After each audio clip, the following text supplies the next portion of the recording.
Assalamualaikum warahmatullahi wabarakatuh. Salam guru penggerak.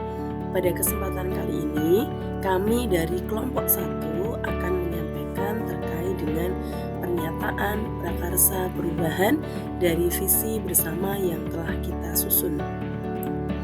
Adapun anggota kelompok kami adalah saya sendiri, Astuti, 2 Bu Musiam, 3 Bu Rina, 4 Bu Vinka, 5 Pak Wahyu.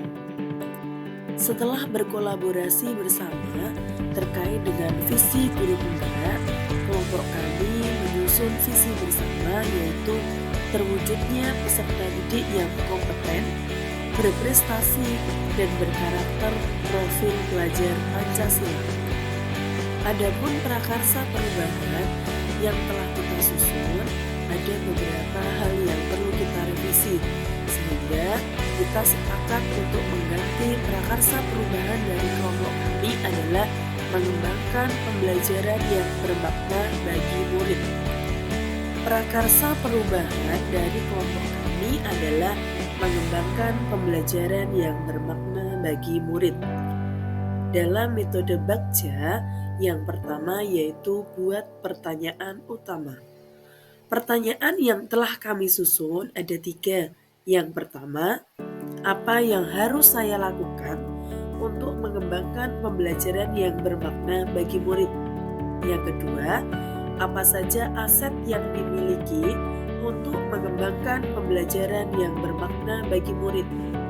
3, apa saja tantangan atau peluang dalam mengembangkan pembelajaran yang bermakna bagi murid?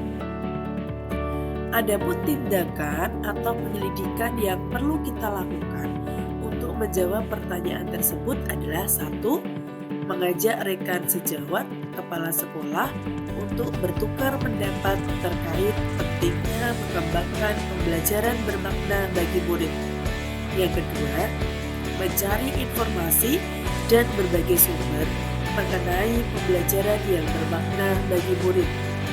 3. Mendaftar semua aset yang dimiliki untuk mengembangkan pembelajaran yang bermakna bagi murid. Serta dan yang keempat, menuliskan tantangan atau peluang.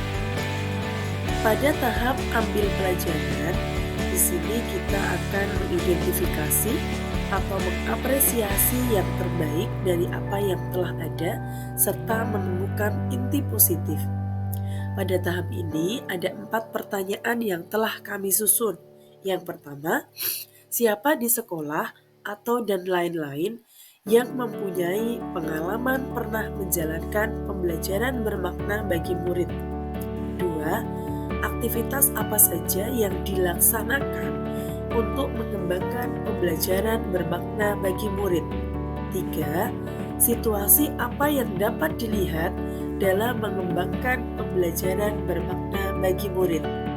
Dan keempat, keterampilan apa saja yang sudah dimiliki dan membantu untuk mengembangkan pembelajaran bermakna bagi murid. Tindakan atau penyelidikan yang kita lakukan untuk menjawab pertanyaan tersebut adalah 1. Mencari contoh praktik baik yang sudah melaksanakan pembelajaran bermakna bagi murid. Dan yang kedua, berkolaborasi dengan rekan sejawat untuk mengembangkan pembelajaran bermakna bagi murid. Tahap yang ketiga yaitu gali mimpi.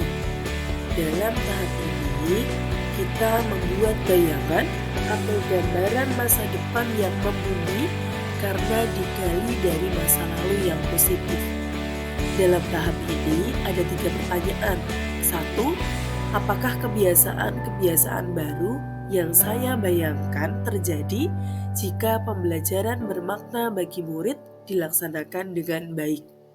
2. Bagaimana perasaan guru dan murid jika pembelajaran bermakna dapat dilaksanakan dengan baik?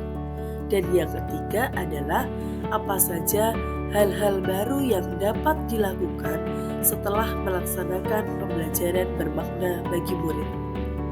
Adapun tindakan atau penyelidikan untuk menjawab pertanyaan tersebut adalah 1. membuat gambaran atau narasi pelaksanaan pembelajaran bermakna bagi murid. 2. Membuat daftar indikator pencapaian pembelajaran bermakna bagi murid. 3. Membuat gambaran sikap dan respon murid dilaksanakannya pembelajaran bermakna.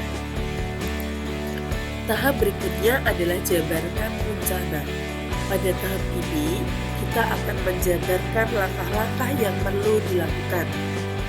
Langkah-langkah berani atau terobosan yang akan memudahkan keseluruhan proses pencapaian. Adapun pertanyaan pada tahap jabarkan rencana ada 2.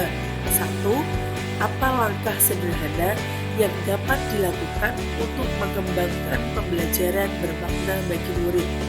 2. Apa langkah terobosan yang bisa dilakukan untuk mengembangkan pembelajaran bermakna bagi murid? Adapun daftar tindakan atau penyelidikan yang perlu dilakukan untuk menjawab pertanyaan tersebut adalah 1. Membuat perencanaan pembelajaran bermakna bagi murid. 2. Membuat catatan target yang ingin dicapai dalam pembelajaran bermakna bagi murid. 3. Berdiskusi, dengarkan rekan sejawat dan kepala sekolah mengenai pembelajaran yang bermakna bagi murid.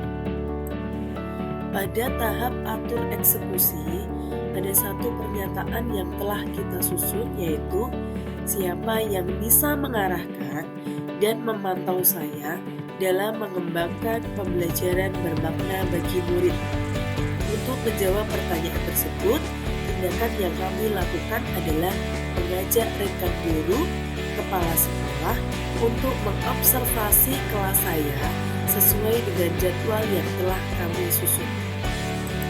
Demikian yang dapat kami sampaikan terkait dengan pernyataan prakarsa perubahan dari visi bersama kami. Terima kasih, lakukan perubahan kecil mulai dari sekarang dan teruslah berproses untuk mewujudkan visi guru penggerak. Salam dan bahagia.